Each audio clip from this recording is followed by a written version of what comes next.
اردو کور کے معزز دوستوں، میں ہوں ماجد ملک اور آپ تمام دیکھنے اور سننے والوں کو السلام علیکم۔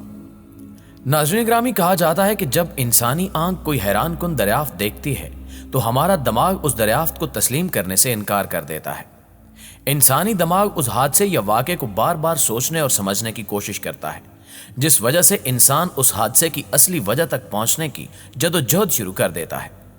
سائنسدانوں نے گزشتہ سالوں میں ایسی کئی حیران کن دریافتیں کی ہیں جن کو دیکھ کر عقل انسانی دنگ رہ جاتی ہے۔ آج کی زیر نظر ویڈیو کا موضوع سخن حال ہی میں امریکی ملک برازیل میں ہونے والی اہم دریافتیں ہیں، جو کہ یقیناً دیکھنے اور سننے والوں کو حیرتوں کے گہرے سمندر میں دھکیل دیں گی۔ تاہم آگے بڑھنے سے پہلے دیکھنے اور سننے والے پیارے دوستوں سے التماس ہے کہ ویڈیو کو سکپ کیے بغیر آخر تک ضرور دیکھیے گا۔ تو آئیے چل کر ان حیران کن دریافتوں کا احوال جاننے کی کوشش کرتے ہیں۔ دا بلو لیک گروٹو۔ ناظرین محترم، برازیل کے بارے میں دنیا بھر میں یہ بات مشہور ہے کہ برازیل میں آئے دن لینڈسکیپ اور نئے سے نئے مونیومنٹس دیکھنے کو ملتے ہیں جو کہ بے حد خوبصورت اور انوکھے ہوتے ہیں۔ لیکن اب ہم جس غار کے بارے میں بات کرنے جا رہے ہیں وہ غار ایک لمبے عرصے تک انسانوں کی پہنچ سے دور تھی۔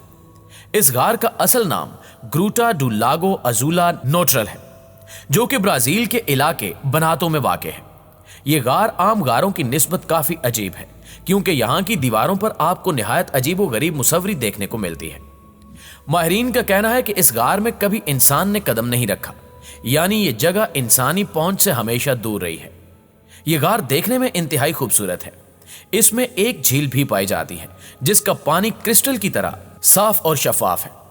اس پانی کا رنگ نیلا ہونے کی وجہ سے سائنسدانوں نے اس جھیل کو دا بلو لیک گراٹو کا نام دیا ہے۔ ابھی اس غار کے سبھی حصوں کو تلاش نہیں کیا جا سکا، لیکن ایک اندازے کے مطابق اس غار کی گہرائی 200 فٹ تک ہو سکتی ہے۔ یہ غار اس قدر پراسرار ہے کہ ماہرین کو ابھی تک یہ معلوم نہیں ہو سکا کہ اس غار میں موجود جھیل میں پانی کہاں سے آ رہا ہے۔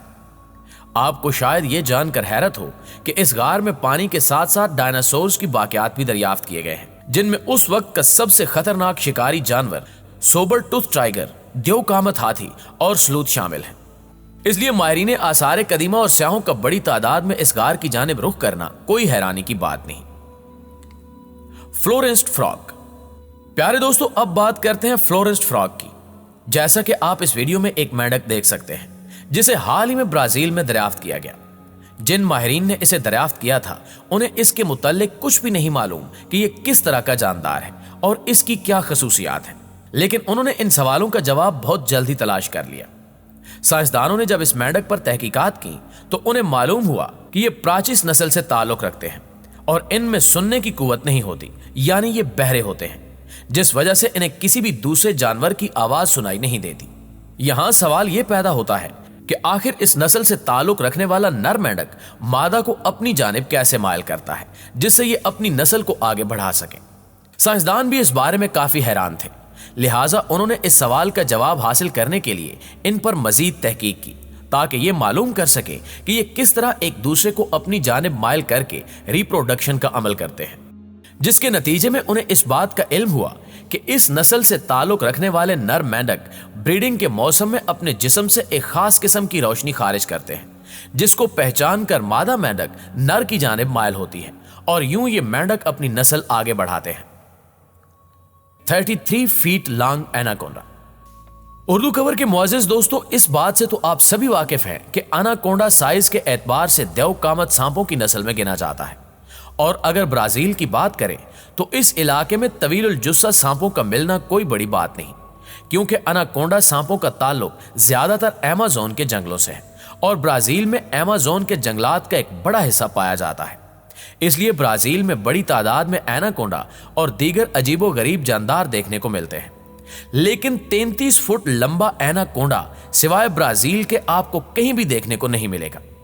یہ سانپ ایناکونڈا کی نسل کا سب سے بڑا سانپ ہوتا ہے۔ عموماً ایناکونڈا کی لمبائی 17 فٹ تک ہوتی ہے، لیکن 2016 میں برازیل میں ایک جگہ کھدائی کے دوران مزدوروں کو ایک دیو قامت ایناکونڈا دیکھنے کو ملا جس کی لمبائی 33 فٹ تھی۔ اس خطرناک سانپ کی تصاویر انٹرنیٹ پر جلد ہی وائرل ہو گئی۔ اس کی اس لمبائی کی وجہ سے اس سانپ کو دنیا کا سب سے بڑا ایناکونڈا تسلیم کرتے ہوئے اس کا نام گینیز بک کا ورلڈ ریکارڈ میں درج کر دیا گیا۔ لیکن پھر بھی ان مزدوروں کی ہمت قابل تعریف ہے جنہوں نے اس سانپ کو پکڑ کر اس کی تصاویر بھی بنائی۔